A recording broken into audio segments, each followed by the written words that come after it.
Warangal MGM హాస్పిటల్లో పరిస్థితి దయనీయంగా ఉంది. ఇద్దరు పేషెంట్లు ఒకే బెడ్పై ఉండటమే కాకుండా ఒకే సిలిండర్ను ఇద్దరిద్దరికి ఒకేసారి ఉపయోగిస్తున్నారు. పేషెంట్లను తరలించేందుకు కేర్ టేకర్ లేకపోవడంతో కుటుంబ సభ్యులే ఇద్దరు చిన్నారులను ఆక్సిజన్ సిలిండర్లో తరలిస్తున్నారు.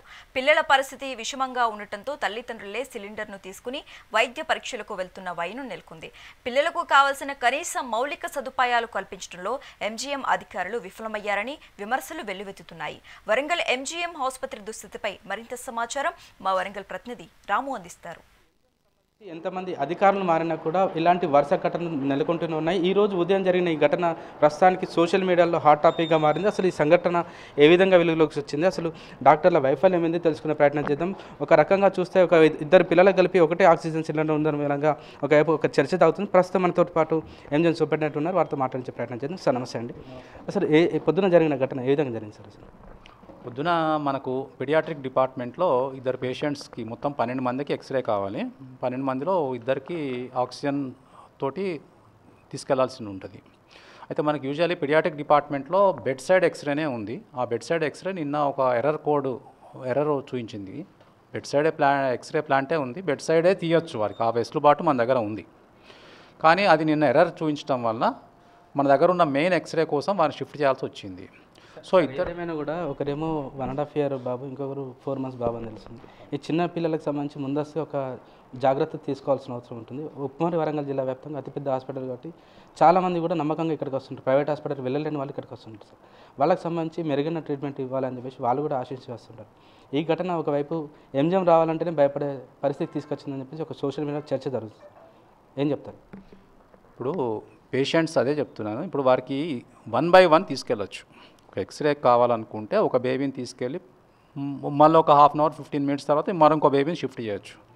ఆ క్రమంలో ఏంటంటే ఇద్దరిని 1 by 1 తీసుకెళ్లాల్సిన బదులు అక్కడ ఉన్న పేషెంట్ కేర్ వర్కర్స్ వారు ఏం చేశారంటే ఒకటేసారి ఇద్దరు పని అయిపోతుందని చెప్పేసి ఒకటే బేబీని ఒకటే సిలిండర్ మీద ఇద్దరు బేబీస్ని షిఫ్ట్ చేశారు. వారు అది చేయడం అది సరికాదు. యాక్చువల్గా వారికి పిలిచి ఆ కన్సర్న్ ఏజెన్సీ వాళ్ళని పిలిచి వారికి అడ్వైజర్ ఇవ్వడం జరిగింది, ఇక నుంచి ఇట్లాంటివి చేయకూడదని చెప్పేసి. ఇలాంటివి మళ్ళీ తప్పిదాలు జరగకుండా మనము దీని మీద తప్పకుండా ఏదైనా డీటెయిల్గా అది ఎందుకు అవుతుంది ఏంటి, దానివల్ల దీన్ని ఉన్న నెగిటివ్ ఇంపాక్ట్ ఏంటి అని వాళ్ళకి చెప్పడం జరుగుతుంది. ఇట్లాంటి మన పునరావృతం కాకుండా మేము చూసుకుంటాం. ఈ పీడియాట్రిక్ వార్డుకి సంబంధించి మొత్తం ఎన్ని బెడ్స్ అందుబాటులోకి ఉన్నాయి? దానికి సంబంధించిన వైద్యులందరూ అందుబాటులో ఉన్నారా సార్?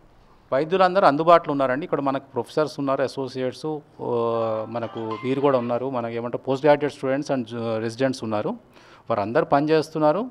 కేవలం వారు రాసిన ఎక్స్రేస్, వారి ఇన్వెస్టిగేషన్స్ వారు కరెక్ట్గానే రాశారు. ఆ ఎక్స్రే కోసము వాళ్ళు ఏం చేశారంటే ఈ ఎక్స్రే తీసుకొని మాకు కావాలి ఈ ట్రీట్మెంట్ కోసం అని వారు చెప్పడం జరిగింది. ఆ ఎక్స్రే కోసం వారు యాక్చువల్లీ బెడ్ సైడే ఉంటుంది మా దగ్గర, కానీ బెడ్ సైడ్ నేను ఎక్స్రే కొంచెం ఎర్రర్ చూపించడం వల్ల దాని మరమ్మతుల కోసం మేము వారికి సర్వీస్ ఇంజనీర్ని పిలిచాము. అది కూడా ఈరోజు 1:30కి రెక్టిఫై అయింది. ఈ క్రమంలో ఇద్దరు బేబీస్ ఎవరైతే ఉన్నారో వారికి ఎక్స్రే కావాల్సిన పరిస్థితిలో వారిని ఎక్స్రే డిపార్ట్మెంట్, రేడియాలజీ డిపార్ట్మెంట్కి షిఫ్ట్ చేశారు. యాక్చువల్గా 1 by 1 చేసుకోవచ్చు, కానీ అక్కడ ఉన్న పేషెంట్ కేర్ వర్కర్స్ వారు తప్పిదం అది. యాక్చువల్గా వారు 1 by 1 తీసుకెళ్లకుండా ఈ ఘటనకు సంబంధించి అప్పుడు డాక్టర్లు కూడా అందుబాటులో లేకపోవడం వల్ల వాళ్ళ కేర్ టేకర్ ఎవరు కూడా లేకపోవడం వల్ల వాళ్ళ పేరెంట్స్ ఇది చేశారని చెప్పేసి ఒక బయటికి రిలీజ్ అయింది సార్. అంటే ఇది వైద్యుల నిర్లక్ష్యం అనుకోవాలా, మీ పర్యవేక్షణ లోపం అనుకోవాలా? లేదండి, ఇక్కడ వైద్యులు ఉన్నారు. మేము పర్సనల్గా మా ఆర్ఎంఓస్ అందరం కలిసి మరి వాళ్ళు అక్కడికి వెళ్ళాము. అక్కడ అందరూ జూనియర్ రెసిడెంట్స్ అందరూ ఉన్నారు, డ్యూటీ డాక్టర్ కూడా ఉన్నారు, డాక్టర్స్ ఉన్నారు. అక్కడ డాక్టర్స్ లేరు, వైద్యుల నిర్లక్ష్యం అనలేము. కేవలం ఆ షిఫ్టింగ్ చేసే ఉన్న కింద స్థాయి సిబ్బంది వారు అలా చేయడం వల్లనే ఇదంతా ఇదైంది. దీన్ని తప్పకుండా వారి ఎవరైతే వారు కంట్రోల్లో పనిచేస్తున్నారు, ఎవరి ఏజెన్సీ ఉన్నారో వాళ్ళని తప్పకుండా వాళ్ళు మందలించడం జరుగుతుంది. ఇట్లాంటి పునరుత్థానం కాకుండా చూసుకుంటాం. మరొక ముఖ్య విషయం ఏంటంటే ఈ ఎంజిఎంకి వచ్చే వాళ్ళు ఏదైనా ఎవరితోనే రిఫరెన్స్ తీసుకుంటే ఎవరితోనే చెప్పిస్తేనే ఇక్కడ పట్టించుకుంటున్నారు. మామూలుగా ఎవరైనా వస్తే వాళ్ళని పట్టించుకోవడం లేదని చెప్పేసి ఒక విమర్శ ఉంది. దాంతోపాటు గతంలో ఇక్కడ చుట్టుపక్కల గార్డెన్ క్లియరెన్స్ లేకపోవడం మూలంగా పాములు ఇవన్నీ కూడా వచ్చి పేషెంట్స్ కరిచిన సందర్భాలు ఉన్నాయి సార్. మీరు కొత్తగా చార్జ్ తీసుకున్న దీనికి సంబంధించి ఏమైనా దృష్టి పెట్టే అవకాశం ఉందా? ఇప్పుడు ఇక్కడ ఉన్న గడ్డి ఇది పీరియాడికల్గా క్లీన్ చేపిస్తున్నాము. గ్రాస్ కట్టర్స్ ఉన్నాయి, రెగ్యులర్గా మా ఆర్ఎంఓస్ వెళ్తున్నారు, వారు చూస్తున్నారు ఎక్కడైతే జరుగుతుందో వాటి మా దగ్గర వీడియోస్ కూడా ఉన్నాయి. ఆ విషయాన్ని ఆల్రెడీ మేము సాల్వ్ చేశాము. అది నిరంతర ప్రక్రియ, ఈరోజు చేశాము ఇది అని కాదు, ఎప్పుడైతే గడ్డి పీరియాడికల్గా మేము చేస్తూ ఉంటాము. నెంబర్ 1. మేము ఇంకోటి చెప్పింది ఏంటంటే ఇక్కడ మీరు చెప్పినట్టు మా దగ్గర అన్ని డాక్టర్స్ నిర్లక్ష్యం అనేది ఏం లేదు. డాక్టర్స్ వారు రాశారు ఎక్స్రేస్, అదే అంటున్నారు మేము ఎక్స్రేస్ రాసాం సార్, కానీ ఇద్దరిని కలిపేసి ఒకటే దాని మీద తీసుకెళ్ళమని మేము ఎప్పుడు అట్లాంటి ఏ డాక్టర్ కూడా అనరు. మేము మేమైతే చెప్పలేదు అన్నారు. మేము వర్కర్స్ని అడిగితే వారు తీసుకెళ్లారని చెప్పారు. వారు తీసుకెళ్ళినందుకు వారిని పిలిచి వాళ్ళ ఏజెన్సీని కూడా మందలించడం జరిగింది.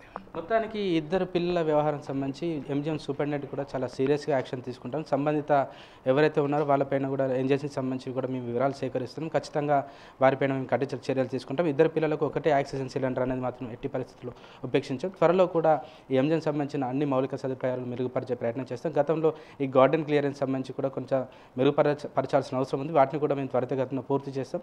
ఎంజిఎంకి వచ్చే పేషెంట్స్కి ఖచ్చితంగా మెరుగైన వైద్య సౌకర్యం అందిస్తామని చెప్పేసి తెలియజేసే పరిస్థితి. కెమెరా పర్సన్ భిక్షపత్తో రాము, మెగానన్ టీవీ వరంగల్.